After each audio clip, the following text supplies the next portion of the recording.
Ele diz assim, vocês me aceitam, você aceita? Sim, a igreja acolhe. Você deixaria do lado do seu filho, brincando com seu filho? Não, eu não faria. Por que que não? Porque ele pode ter esse comportamento novamente. Por que? Mas ele tá dentro da igreja.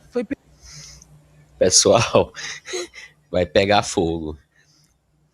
Ele vai dizer que a igreja acolhe a todos e vai começar a citar nomes de criminosos, como pedófilos, e no final ele vai colocar também os bruxos, né? Então isso zoou de forma muito pejorativa para o bruxo Malagueta. E ele disse, não me compare a um pedófilo. Então, quase que eles chegam ao fins de fatos. Vamos lá, vamos ver. Perdoado por Deus, por que ele vai ter esse tipo de comportamento? Se você não acredita que Deus vai abrir os reinos dos céus para ele? Veja só, se eu tivesse a plena convicção de que ele se arrepende genuinamente dos pecados, eu deixaria. E de que ele não o faria novamente. Mas você não tem fé em Deus? Mas Deus tem, nesse sentido, a capacidade de saber se é o caso. Mas aí que tá. Se você tem fé em Deus, você tem que crer naquela pessoa que tá ali. Não, calma aí. Porque eu ela tenho fé em Deus, não necessariamente naquela pessoa. Ué, mas você não... Mas então não. Ele pode estar mentindo. Você tá se contradizendo assim de uma forma ele absurda. pode estar mentindo. Você percebeu isso? Tá, mas aí o padre não vai ver? O padre não tem como saber se ele tá mentindo ou não. Ah, não tem. Olha só, ele disse o padre não tem como ele saber se ele está mentindo ou não. Por quê? Porque existe um subterfúgio de pessoas, muitas vezes que cometem crimes, que praticam maldades, têm antecedentes criminais, e ele está se camuflando de cristão para tentar justificar uma transformação e poder se atenuar de suas penas, poder se atenuar de qualquer penitência a qual o mesmo esteja passando. E isso nas igrejas tem muito.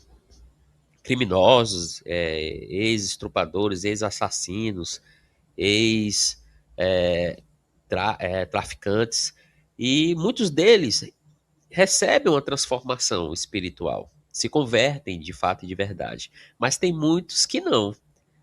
E por isso que acontece muitas vezes os escândalos. E o pior de tudo, não é que o líder eclesiástico ele tem que saber, porque ele em si, como humano, ele não consegue saber, de fato, quem é aquele membro, aquela pessoa, se ela está de coração sincero ou não.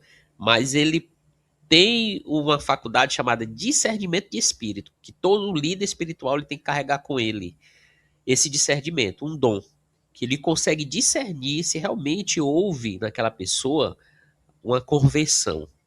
Porque a árvore se conhece pelo fruto, os sinais também, você pode fazer ali uma avaliação dos sinais. A árvore se conhece pelo fruto.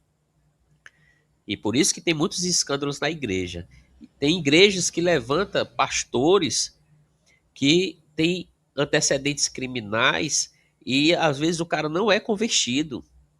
Então o cara começa a praticar crimes, aí é levantado a pastor em 1 ano, não passa por um curso de teologia, não passa por um estado probatório para saber se realmente o cara está convertido. E aí eles levantam e o cara começa a cometer crime nas congregações filiais. É por isso que está tendo essa indagação do bruxo Malagueta a respeito de quais são os procedentes tomados pelos líderes a respeito de pessoas que estão ali no meio da congregação, que não são convertidas, que fingem estar convertidos, né? Então Deus não vai falar nada, vai deixar aquele pedófilo no meio das crianças ali. Ele pode fazê-lo. Ou não pode? Não, aquele indivíduo pode fazê-lo. Ele pode ser acolhido, é lógico não, que então Deus vai manter aquela criança. Então Deus vai deixar que o pedófilo entre na igreja. Pedófilo, criminoso, o assassino, o bruxo. E aí. Todos aqueles que cometem pecados. Só um pouquinho. O gordo. Só aceite. Né? Isso. Só um pouquinho. Mas só aceite. Olha o que eu vou te falar. Você não me compara a um pedófilo, a um assassino. Não. E etc. Você me comparou. Se você fosse. Comparou você me comparou, então. Só um pouquinho. Não. Presta atenção. Eu tava listando. Eu vou te avisar. Eu falei pessoas que têm pecados. Uma vez, quem tem pecado é você. Mas todos nós temos. Que não tem autocontrole. Mas todos nós temos. Tu lava a tua boca ao me comparar com um pedófilo, ou ao me comparar com um assassino, ou alguma coisa pejorativa negativa. Não, mas pode me comparar eu. Não, mas Você eu fez não te isso. dou a Não sei se você permissão. percebeu isso. Aonde? Você percebeu que você fez isso logo depois? Aonde? Você percebeu que você fez isso logo depois? Aonde? O quê? Quando eu tava falando, você logo depois falou, o gordo, lembra? Aonde? Eu tava falando, você tava falando, pedófilo, criminoso. Falei do bruxo. As pessoas, Não. tendo pecado ou não, tendo feito coisas Não. ruins ou não, serão aceitos na Não, igreja. não, querido. Serão acolhidos. Aí Não, você não, falou não, logo querido. depois, o gordo. Não, aí que tá. Então, se você me gosta? comparou... Se Você gosta? Mas eu aceitei. Não, mas não é sobre aceitar. É sobre bateu, levou. É sobre isso. Não, mas tu concordou, Você então. gosta? Se você me comparou, Então você me... eu vou te explicar. Se eu te comparei, você me Então comparou. eu vou te explicar mais uma vez, pra gente não ter problema aqui. É. Se você me comparar de novo com um criminoso, um pedófilo ou algo negativo, Vamos só voltar aqui. a gente vai ter lembrou... problema. O pedófilo